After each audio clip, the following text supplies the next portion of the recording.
Hi, Martha here. Well, it's April 1st, 2023. I'm in my Zone 9 garden here on California's Central Coast, the Monterey Bay area. When I walked into my garden today, I felt so overwhelmed. So my garden really needs to be condoed, or as Marie would say, tidied up. We have had so much rain that I have not been able to get out here much, but the forecast is no rain today. So I'm going to see how much I can get accomplished, okay? How are you doing? What's going on in your garden? Do you have a lot of seeds started? What about seedlings? Any transplants?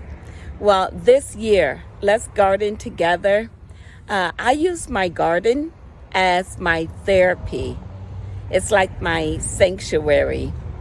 If you're like me, life happens, and there's a lot going on at the moment.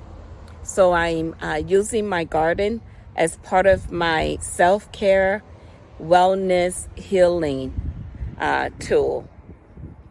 All right. So I hope you subscribe and watch more videos, and I hope we get connected. We share gardening stories or self-care strategies. All right.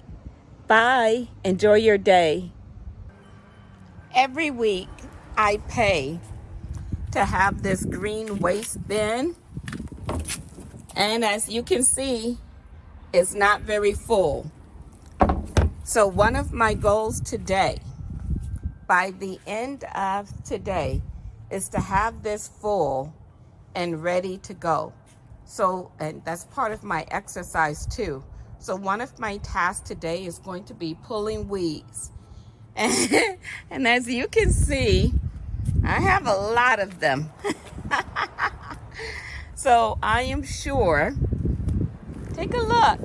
But the yellow little weeds with the lavender is kind of beautiful. But look over there. So I have a lot of weeds to pull today.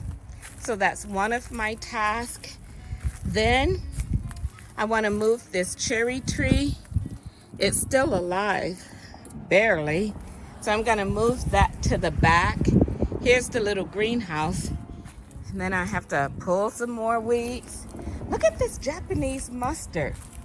This is so spicy. It's a beautiful plant, very spicy. So if you don't like spicy, what I would suggest is just chop that up very fine. More weeds, and look at I'm letting these Tabitha dyke collards go to seeds. The pollinators love this too. And here's the greenhouse. So I have a few things that I've either started from seed or purchased the seedlings ready to go out. Here's a little sliver of the ocean from my greenhouse, because I live on a corner. So I have a sliver of an ocean view.